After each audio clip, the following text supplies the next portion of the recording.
At 538 pounds, Rick Salewske lived a small life that consisted of his job, his house, and his car, and he was very close to no longer fitting into his car. His stomach rubbing on the steering wheel had already worn a threadbare line across his pants. Often ridiculed by total strangers, he felt humiliated and very much alone. Rick had been raised in a traditional Catholic family, but his relationship with God was more of a distant, respectful belief than an up-close and personal experience.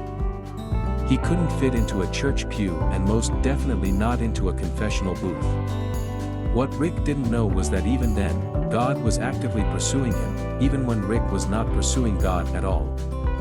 When Rick's weight cost him a chance at his dream job, God would lead him on a journey that would reach the mountaintops of national television appearances and even the New York Marathon, but his own poor choices would plunge him back down to a valley leading nowhere.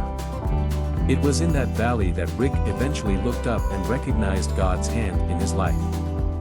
When he learned to keep his eyes on God, the life God intended him to lead finally came into focus. His path was not always smooth or straight.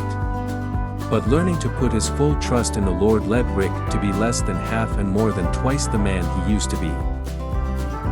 Half the Man, Twice the Faith. By Cindy Woods.